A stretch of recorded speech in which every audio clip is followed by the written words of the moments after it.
Hello to everyone. Thank you all for joining me at this time. My name is Shavi Zane, and I'm coming on to bring a message for you all in regards to some shifts that have taken place as of yesterday. Okay, mainly surrounding the death of Elizabeth, who was considered to be the queen of uh, the the Queen of the United Kingdom. Okay. And so I want to go off into some things that some of you may be privy to and some of you may not have any idea about. Okay. About a year ago, this knowledge actually was handed to me, and I didn't really know what to do with it because I did not have this channel at that time. And I expressed it on Facebook actually, and it was completely crickets. So I know people was looking at me as if, okay, this woman she's lost her mind, right? Of course, those of you who are familiar with the awakening, you know that when we start to see things through our spiritual eyes, those who cannot see, everything sounds crazy to them. And so I kind of just let that, die out. And so I didn't do anything with that information until now. So as of yesterday, Elizabeth, who is considered the Queen of England, has passed away, and it actually reminded me of the wisdom that was given to me a year ago.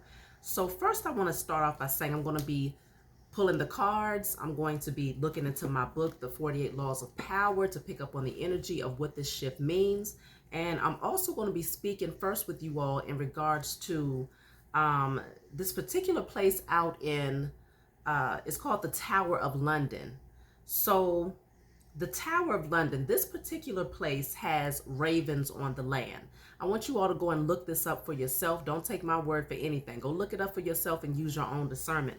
But this is what was revealed to me a year ago. So ravens are actually kept on the land, on this landmass called the Tower of London. It's actually a large building where many people stay. I think it's a lot of the guards there. They stay in that particular location. And so there are ravens that are actually kept on the land to protect the crown and tower of London. And so it's to pretty much protect the rulership of London, okay? And they use these ravens, which many of you know are very, beautiful black birds, right? To protect the land. And so it says, if the ravens are lost or fly away, the crown will fall and Britain will fall with it. So there was always this paranoia that if any of the ravens were to fly away or to die on the land, especially if all of them were to disperse at the same time, then the nation itself, or the land, London, the crown, and Britain would actually fall. Okay, it would fall and they would lose their power. And so when this was revealed to me, I realized that they have been using these ravens as a way of practicing witchcraft in order to maintain their power structure. Okay, and I'm going to be getting off into a few things because I ended up watching Snow White.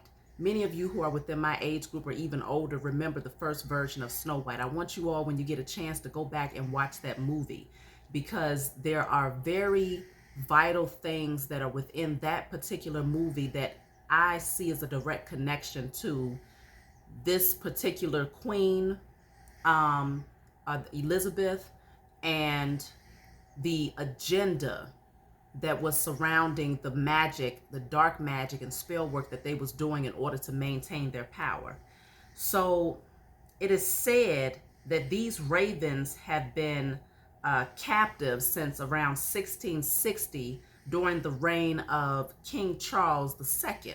So they've had these things there for quite some time now. They've been keeping these ravens intentionally, strategically capturing them, breeding them, and placing them on the land of London in order to maintain power.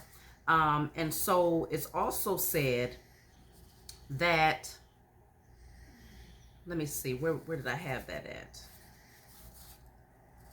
It's also said that these particular ravens, okay, so this says the ravens are used for magic and protective qualities, okay? This is what the ravens are there for, magic and protective qualities. So then you have to ask yourself, well, what magic are they doing? Why do they need to do magic for any reason, right?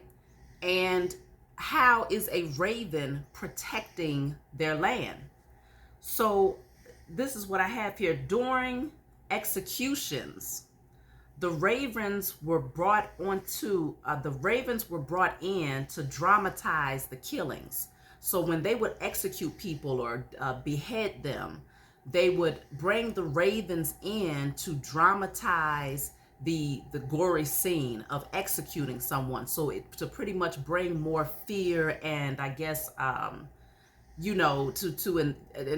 incite fear and to create this illusion of power and authority with the ravens.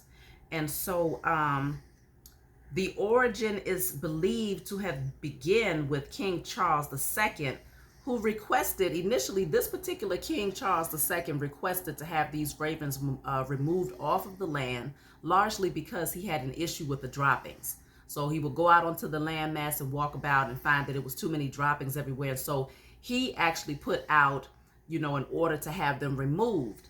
But he had with him an astronomer who he sought counsel from. Okay, this astronomer was like his right-hand man. And this astronomer's name was John Flamsteed. And this particular astronomer told him, no, don't kill the birds. Do not remove them from the land, because if you do that, that will bring bad luck. And the moment that you kill the ravens, the crown of London will fall, and so will Britain. Every part of the power structure will come crumbling down if you get rid of these ravens. And so at the warning and instruction of his astronomer, John Flamsteed, Charles II, King Charles II, I have a hard time calling these people kings and queens because they are not, okay? But this particular King Charles II decided to take the advice of his astronomer, because at that point, I guess he had never failed him or sent him off. And so he told him, hey, this is a bad omen. If you do this, it's going to cause things to come falling down. And so he decided to keep them. And so from that point on, they have been breeding ravens. If some of them flew away and never came back, or if some of them died, they made sure that they kept more on the land. So they ended up coming up with the number 6. That's generally the number of ravens that they want to keep on this landmass. And so they always make sure that they have that particular number, okay? Now, there's also, I also have here that in 2003, Vladimir Putin, which is the president of Russia, right, visited and was shocked to hear one of the ravens, who was named Thor. Now, y'all know that Thor is one of the European gods, right? I think he's like a Roman god or something like that.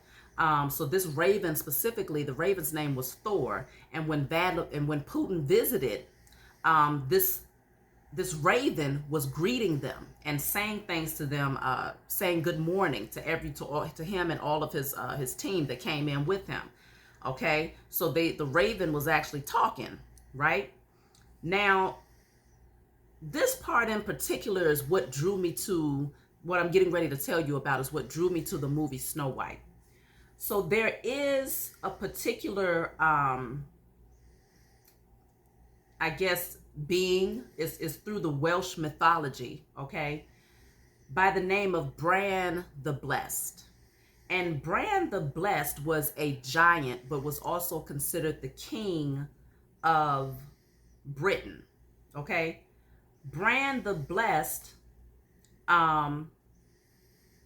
his skull, it is said that he placed an order out to have to be beheaded and to have his head buried in the last mass on the land of London. Okay, I'm having a hard time speaking for some reason. I guess they don't want this message getting out. But this particular Welsh mythology said that Bran the Blessed, who was the king of England, but also a giant, right, put out an order to have himself beheaded and to have his head placed in the landmass of London, in order to ensure that the area will always be secure and protected. So then you would say, okay, there is a skull that could potentially be buried in the land for the sake of protection. And Bran specifically, get this, Bran means raven. Okay, so yes, and this skull is supposed to be buried in London, facing the continent as a protective talisman against invasion. So it was placed there strategically to protect the land, but then Bran also means raven. And so this is where I believe that a large part of their desires to begin putting ravens on the land came through that as well, through this particular person's name of protection. And so then I started thinking, and I was like, they tell you a lot of stories here. A lot of truth comes through these fairy tale movies and things like that, Disney movies, especially the ones that deal with like princesses and queens and kings and stuff like that. And so I decided to, just kind of do a quick search to see what movie actually had ravens in it. And I was immediately drawn to Snow White. So I said, okay, well, let me sit down and watch Snow White tonight and see what comes from this. So as soon as the movie comes on, it starts off with Snow White, who's outside, just la la la la la, singing and, being jolly with nature and the animals and stuff like that. And the queen is overlooking her from the castle. She's looking down and she's giving her this evil, wicked look that says, I can't stand her. She can't stand the love that she's exuding and the fact that she's connected to nature and the fact that she's beautiful and humble and all of these things, right? And so the queen decides to put out an order to have Snow White sent off into the wilderness. And once she gets to the wilderness, the order was to take her heart out and bring it back to her to pretty much verify that she was dead. Now, this particular queen had a pet in her castle with her, okay? And it was a raven. And when the movie first begins, this raven is sitting on a skull head. Okay, the raven is sitting on a skull. So automatically I put two and two together because remember, Bran the Blessed, who was beheaded, right? This mythology or what, and was placed in the landmass of London, facing the continent for the sake of protection from invasion. And Bran also means raven. And then this movie comes on and there's a raven sitting on top of this skull in the wicked queen's living quarters. It says a lot. So this wicked queen that was in Snow White was very dark. She was always working up her little brew, doing dark magic, specifically though against Snow White, who was the princess who would have been the next in line to take the throne upon the death of this so-called queen. Now, mind you, Snow White was not her actual daughter. This was her evil stepmother. So that means that, by default, she ended up being underneath the so-called care of this evil stepmother who did not want to see her take the throne because she knew that Snow White would bring an energy of love and peace and balance to the world, while she brought in this very wicked and dark energy, largely because she was bitter and she was very much so in her ego, wicked, and in her carnal nature.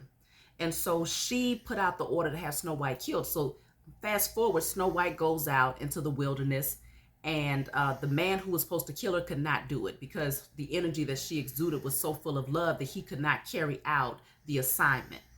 And so Snow White gets ran off further into the wilderness. Fear is what actually chased her further into the wilderness, and she started seeing all of these different faces in the trees, but everything was scaring her at this point. She went from having this connection to nature to being scared of everything around her. In that moment of fear, it chased her further into the wilderness, but she landed exactly where she was supposed to be. And when she got there, the animals began to come in and assist her because she had already created that divine connection with them. She exuded the energy of love. From this point, the seven dwarves, if y'all remember the seven dwarves, the only thing they knew how to do was work. And the thing was, when I watched the movie, I was like, wow, they was mining for diamonds and crystals, when they first started showing them. And so they're out there, mining these jewels, okay? And that's the only thing that they know how to do, because when Snow White gets into the house, she's like, wow, it's just filthy in here. Now, what I immediately picked up on in terms of the seven dwarves is that it actually stands for the distorted masculine energy, because all of the dwarves were all males, right? And each dwarf had his own personality traits. Um, One was angry, one was a doc. He had a lot of wisdom, but he was easily influenced and shook up by the one that was angry, right? And then you had sleepy, and then you had, different ones. So I feel like each one of them, when I started looking at the colors that they was wearing, I did see like the spectrum of the chakra colors. I was able to detect that, between the shirt, the pants, and the little caps that they had on. So I immediately picked up on this was a fractured masculine energy. Mind you, though, Snow White was also in a very feminine energy, but she was leaning so far into her feminine energy that she had no balance when it came to feminine and masculine energy. So she didn't know how to create those healthy boundaries, or to stand up for herself, or to speak up for herself. The only thing that she knew was love, nurturing, and things of that nature, but also very submissive and passive, too passive to where this evil queen was able to work against her, and to ultimately trick her into biting the apple.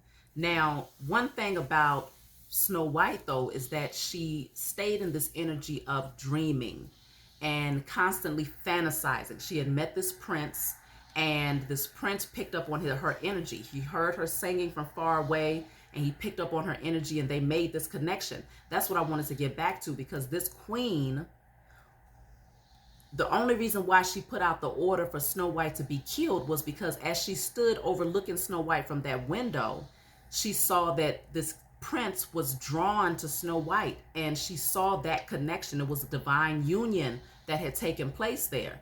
And she did not want that divine union to actually carry through, where Snow White would be rescued and would ultimately be able to move on and live happily ever after with her divine masculine. And so she said, no, I'm going to put an end to this. I want her dead. But when the man could not carry out the mission, at that point, she said, well, I'm going to take it upon myself. And so she turned herself into this old shriveled up lady, right? And she said, I'm going to go in and I'm going to play like I'm very innocent and I'm just this needy old lady, because she knew that Snow White was a natural nurturer and would, naturally welcome her in, because she just cared, that much, and was very naive at the same time. And so fast forward through all of this, the thing is, she did get Snow White to bite the apple and convince Snow White that if she bit this apple, she would receive everything that she had desired, her heart desired. And the only thing that Snow White wanted was her king. She wanted her prince by her side and to live happily ever after. And so she bit the apple, and the apple was to put her to sleep.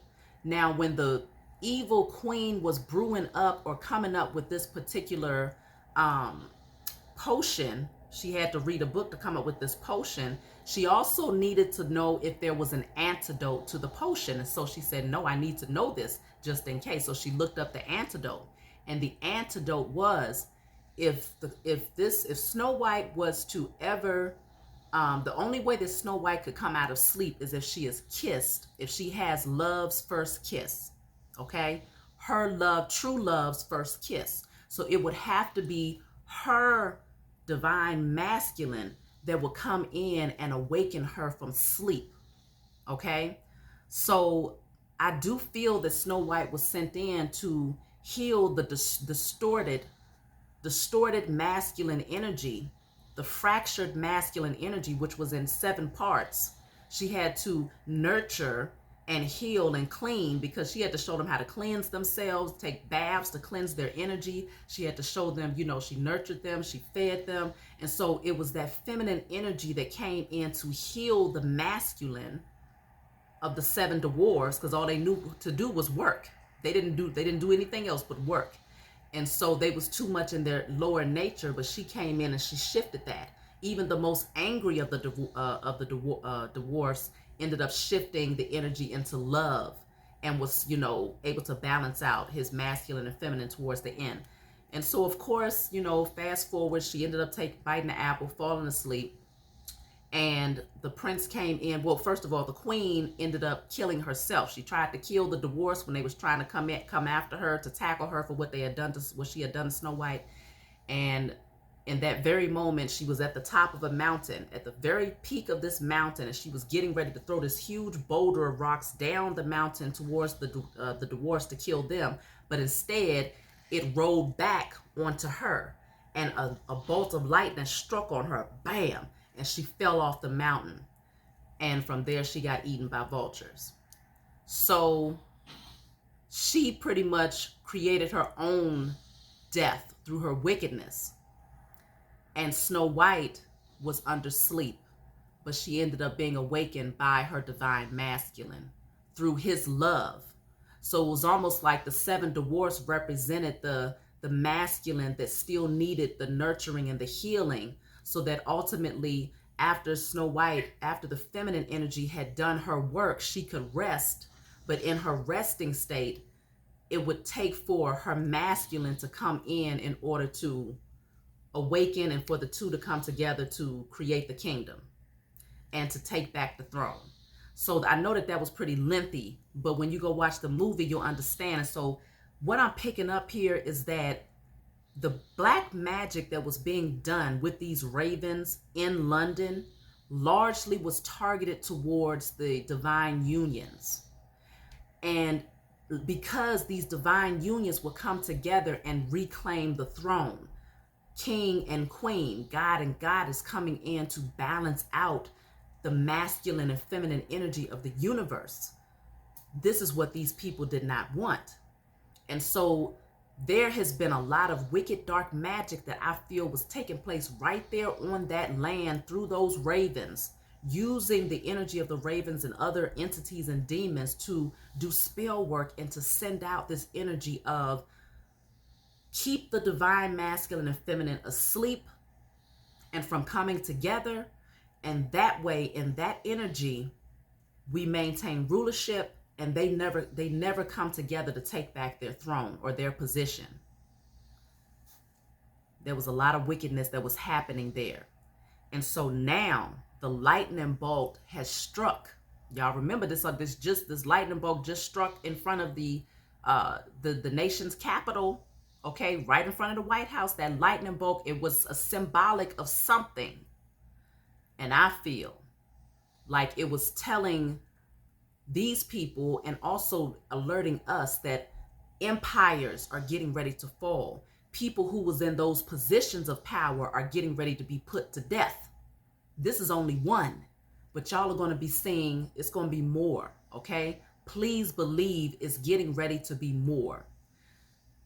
There's a declaration that I would like for you all to do that I've already done myself in regards to I want to tell y'all this declaration first, because I know that I get long-winded and some of y'all are not going to stay until the end of this message, okay? I want to tell y'all this declaration is a very short one, but this is to shift the energy of the ravens, because the Most High has given us dominion over all the creatures of the land, especially when you operate from a space of integrity. And so because they have been using these ravens, they really are strongly reliant upon these ravens, okay? And I pulled the cards to see what would happen if these ravens was no longer on this land, and the tower came out 2 times.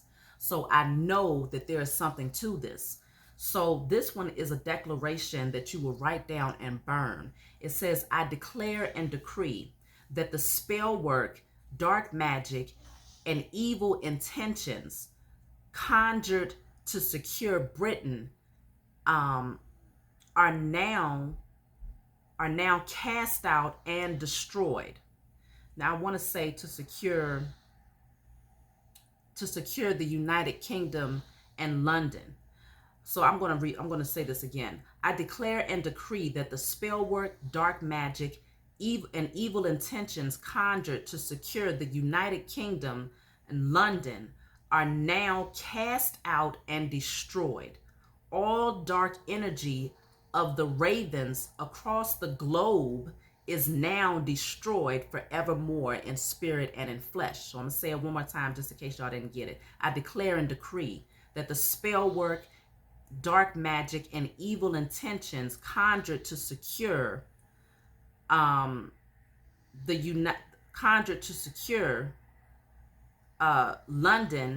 and the UK, the United Kingdom, are now cast out and destroyed. All dark energy of the ravens across the globe is now destroyed forevermore in spirit and in flesh. So this is us stripping that dark energy from the ravens so that they can no longer use them as a tool to create a dark energy to maintain their kingdom, because they are strongly reliant upon these ravens. The moment one of them dies out, they're working vigorously to make sure that another one takes that one's place. So this is it's a big deal for these people, okay? And so then I would like for you all to light a candle, but specifically a black candle to represent the raven, which is a black bird. So a black candle, and you're going to get a black permanent marker. You want the candle to be encased in glass so that you can write on it. And so you're going to write, all ravens across the four corners of the globe vibrate the energy of love, peace, and light only in spirit and in flesh. And you let that candle burn through in a safe place, of course, right? And so that's what I'm suggesting that you do. Let me read that part again. On the candle, you're going to write, all ravens across the four corners of the globe vibrate the energy of love, peace, and light only in spirit and in flesh. Okay? So for those of you that are doing that with me, thank you. For those of you that put it in the description box or the comments, thank you. I appreciate y'all. I love you. So now I want to move off into, because I know this is a little bit lengthy. I want to see, once the ravens are no longer on the land, once the ravens are, let me just say that the ravens are no longer projecting or vibrating the energy of wickedness and darkness to assist them in their spell work. What is, look at what I'm cutting the deck here at the world and the emperor. The emperor deals with empires, okay? The emperor is the head of empires. The world is here. This indicates the closing of a cycle, a chapter coming to an end, a completion of something here, okay? What is the energy? Once the ravens across the four corners of the globe is vibrating the energy of love and peace and light only, okay? How is that going to look for the UK? Look at that. They're blocked. No forward movement is coming out. The Eight of Wands in the reverse and the Two of Swords is here, okay? This is a blocked energy here, okay? This is a blocked energy for these people. So let me just see. We're going to keep pulling and see here. What is the energy? Okay? So it looks like bad karmic energy is coming in, okay? Because this is strength right here. We've regained our strength again, because that was the whole point of this situation. That was the whole point of them doing the spell work and the dark magic, was to maintain their power. So it was all about overpowering everyone else in order to be in this position of authority, and to ensure that no foreign invaders would be able to come in, right? And so the Queen is in the reverse. Queen of Cups is in the reverse, and so is the Wheel of Fortune. Star card is in the reverse. So there is no hope, no wish fulfillment, and they are going to deal with some heavy karmic cycles now because of what they was doing. This was all darkness, y'all. And these people, they was doing it right in front of the world's faces, right up underneath your noses. They've been had these birds out there, these ravens out there, but nobody questioned, well, why are they here? What is the whole purpose, and why do you have to make sure that you maintain a certain number of ravens on this land? Nobody questioned it. At least I didn't. If you question it, please leave a comment down below so that I can know that you actually paid attention or noticed these things. Because when it was brought to me, it blew my mind. Look at that, the Three of Swords. Look at this. Look at what's peeking out here. The Ten of Swords. These people are in trouble, okay? Once they don't have the ability to use the things that the Most High created at their disposal for their wicked plans and agendas, specifically these ravens, their whole empire falls. The astronomer told this to so-called King Charles II way back in 1660. Okay? He warned him. And so underneath the advice of his right-hand man, who was able to look at the stars, an astronomer, this is somebody who was able to tap into energy. He knew, what consequences they would face if they did not continue in this witchcraft in order to maintain their throne. And so he told them, keep the birds here. You get rid of the birds, it's over with. They buried the head of this Bran, whoever this is, Bran the Blessed, facing the continent to ensure that nothing would be invaded. And again, Bran stands for raven.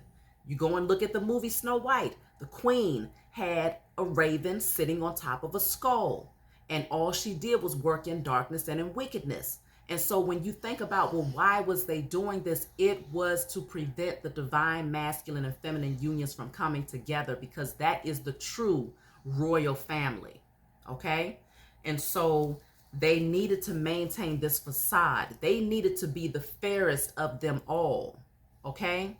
And so in order to do that, they had to bedazzle and to fool the people into thinking, oh, that is the royal family. There is none other. There's none like them. They are the most powerful of all royal families. But you had to do spell work in order to convince the world that this was the case. Once the spell is lifted, then everybody sees exactly who and what you are. And so this is where we step in, because we already had that divine connection to nature, to the animals, to the elements, to the Most High God, to our spiritual team and our ancestors. We have that divine connection to where we put that energy out there that, no, we ain't got to kill off the ravens, because the ravens is not the problem. It's the energy that they projected off onto the ravens to use to create their spell work and dark magic that's the problem.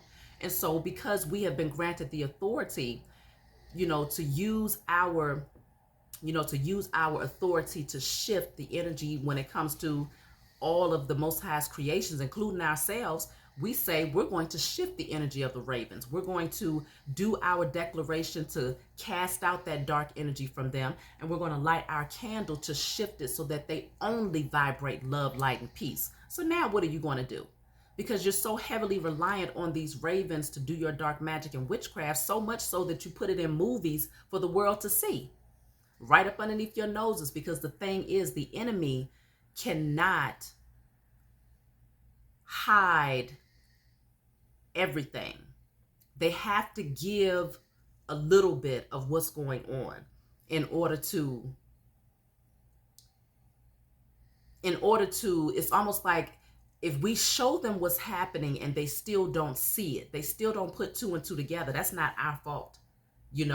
That's your bad for not picking up on it. And so we gave you the opportunity to know. That way it's your free will. You are pretty much telling us that what we're doing is okay because we told you through Snow White. You knew it was ravens sitting out there in that yard, and that we've been maintaining them things for years now, over 200 years. You knew that, 400, however long that is, 1660 up until now. You knew that that was happening, right? And so because you was aware of this and you never said anything, we told you through Snow White. We told you we had a skull here. We told you that the ravens was going to be there and that we had to keep a certain number of them. And yeah, we put the message out there because when the ravens would get lost, they would have people from the community that would bring them back. So they knew the importance. This was not just, a trend or just, some little pets to have flying around. No, they was doing dark magic, and they had to tell you through something in order to get your permission. And so this is what these people have been doing. So the overall outcome of where things are getting ready to go for the UK, for London, oh my goodness, it ain't a game. Y'all see that? It ain't no game out here. Okay? The Ten of Swords is a very, very painful ending because of all of the darkness that these people have operated from. These people have done all types of, I'm picking up on all types of spell work and witchcraft. I'm talking about sacrifices, blood sacrifices. A lot of people say, the reptilians and the shape-shifting energy, when you look at certain of these so-called rulers of, the royal family, this thing has been dark and it has been wicked as hell for a long time. And so this is the ultimate. This is where they are headed as a result of what they've been doing. So, yeah, things are getting ready to be real off balanced over there. You know, they're going to have a hard time with the shift that's getting ready to take place here. It's going to be some waves that they're going to have to face here. And I don't think they're going to be emotionally prepared for it because they don't have any divine protection. There's no divine protection for these people because of the things that they have done. It's getting ready to be real heavy, very burdensome. It's going to be real hard for them to carry these burdens because, you know, you reap what you sow. You can't go around here. You ain't got no love in your heart.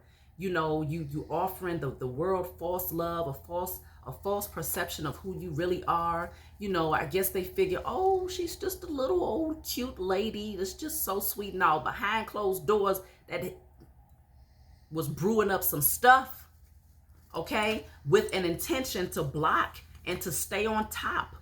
Okay, I'm going to protect my position as the royal family at all costs, even if it means bloodshed, betrayal. You know, I'm bloodthirsty for this position, and no one is going to stop me. Okay, and so yes, they was doing it all behind the scenes. They was doing it all. Okay, but now with the sun coming out, the truth is being revealed. Nothing can be hidden. When the sun comes out, that means nothing. Look at that, 2 times. Nothing can be hidden. That's double confirmation. The truth is right there in front of your face. When the sun is illuminating something, the sun outpowers any darkness. It's in your face. The truth has been revealed in regards to what these people was doing. So I'm going to take one more card here. Well, I got 2. Look at this. We got the 7 of Cups and the 8 of Swords being set free. Okay. Those of us who was affected, you know, other nations of people, because believe me, they had a specific targeted group of who they wanted to keep down, the true royal family. Okay, the true royal family. But with the 7 of Cups, that illusion, we're coming up out of that. We're coming up out of that, okay? And so no longer in these chains, no longer chained and bound, okay, to the confusion and the illusions that was being created. So let me just pull one message. Hold on, baby. One message from my book here. And so the 48 Laws of Power, I just want to see now that these changes have taken place, certain people of rulership have now expired. We are doing the work to shift the energy for the ravens all across the globe so that they're now only projecting love, light, and peace. What do we need to know at this point? What's the message here? Okay. Now, I think if y'all recall back a while back, I ended up coming across this message here about the cat's paw. So I'm going to read this right here because this is what's standing out in red. The cat's paw. It has long claws to grab things. It is soft and padded. Take hold of the cat and use its paw to pluck things out of the fire. The claw, to claw your enemy, to play with the mouse before devouring it. Sometimes you hurt the cat, but most often it doesn't feel a thing. So in the past, when I ended up reading this message, oh my God. Hold up. Wait. Listen, let me put this book real close. I don't even know if y'all gonna be able to see this. I'm looking up, y'all, and this literally says Queen Elizabeth up here. Right here.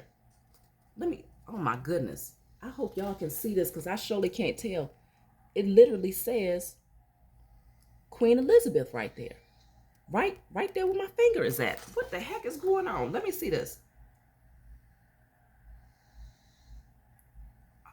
Hold up. Finally, you may well find cases in which deliberately offering yourself as the cat's paw will ultimately gain you great power. This is the ruse of the perfect courtier. It is a symbol of Sir Walter Raleigh, who once placed his own cloak on the muddy ground so that Queen Elizabeth would not sully her shoes. As the instrument that protects a master or peer from unpleasantness or danger, you gain immense respect, which sooner or later will pay dividends. And remember, if you can make your assistance subtle and gracious rather than boastful and burdensome, your recompense will be that much more satisfying and powerful. Y'all, this is tripping me out. Okay, I do these readings a lot, but this is tripping me out. I mean, what's the odds that I'm going through this book? This book has over 500 pages. And I turned right to the page that speaks about Queen Elizabeth, and that's what the hell we talking about? Listen, the Most High is speaking. I don't care what anybody say about the work that I do. Folks got it twisted over here. Listen, so do everything pleasant yourself, everything unpleasant through third parties. By adopting the first course, you win favor. By taking the second, you deflect ill will. Important affairs often require rewards and punishments.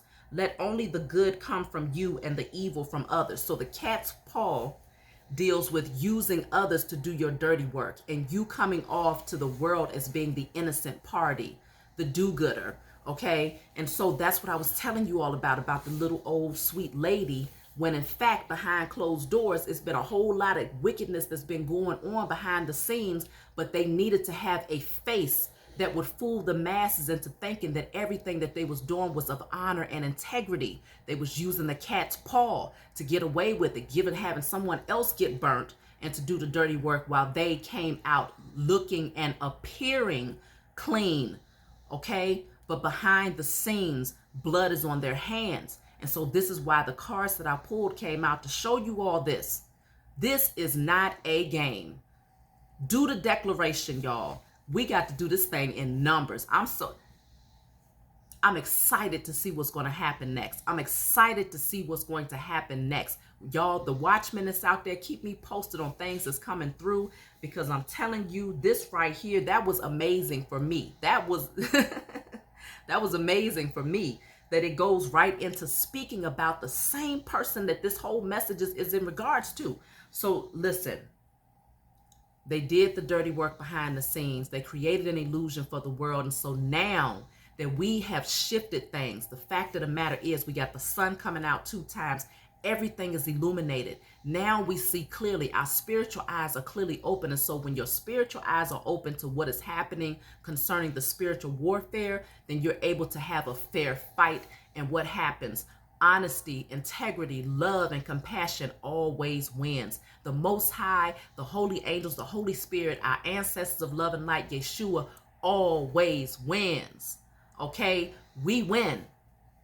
And so that's what happened in Snow White. They ended up taking back their throne. The divine masculine and feminine came together. The wicked queen died. The lightning strike was symbolic of her losing her life. And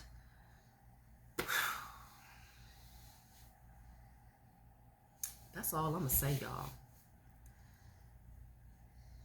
That's all I'm going to say. I'm tripped out. I got to go back and watch this. But I love you all. And if you want a private reading from me, just email me. If you want to order my body or hair oils, email me. And I will talk to you all next time.